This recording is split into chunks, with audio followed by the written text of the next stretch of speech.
It is Wednesday, January 2nd. It is 4 a.m. in the East. Happy New Year, everybody. And we begin with this. Mitt Romney unloading on President Trump before he even takes his seat in the U.S. Senate. The incoming Republican senator from Utah writing a scathing op-ed in the Washington Post. He claims the president's behavior over the past 2 years is, quote, evidence that he has not risen to the mantle of the office. Romney has been a frequent critic of the president. They appeared to mend fences after the 2016 election when Romney was being considered for Secretary of State. While Romney says he agrees with many of Trump's policies, he writes, quote, the president should demonstrate the essential qualities of honesty and integrity and elevate the national discourse with comedy and mutual respect. It is in this province where the incumbent's shortfall has been most glaring.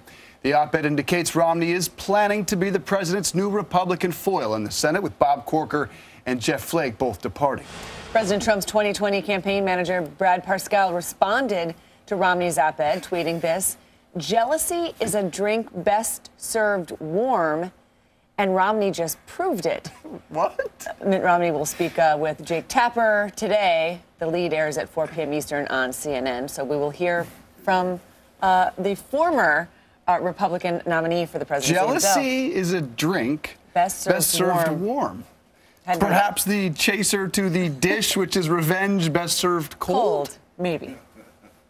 Brad's ahead of us all. If you're just back from a holiday break, yes, the government shutdown is still going on. It's been 11 days and counting. President Trump holding firm on his demand for border wall funding and more than 24 tweets since Friday.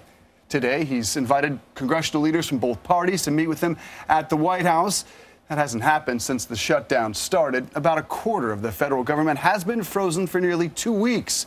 That means 800,000 federal workers are going unpaid while lawmakers still collect paychecks.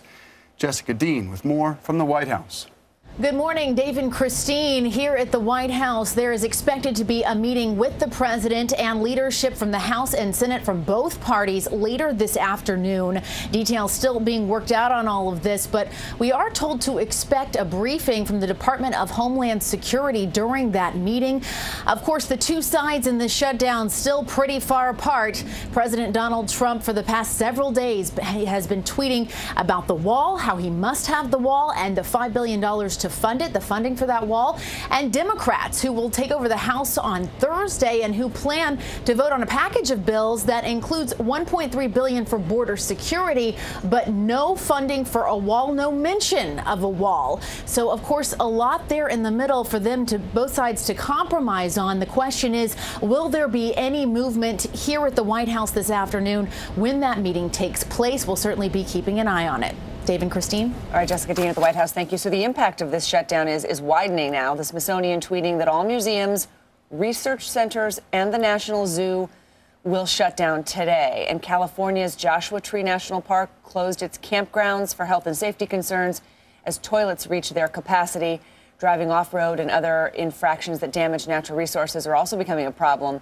In previous government shutdowns, national parks have closed entirely, but gates have remained open under the Trump administration, leaving parks severely understaffed.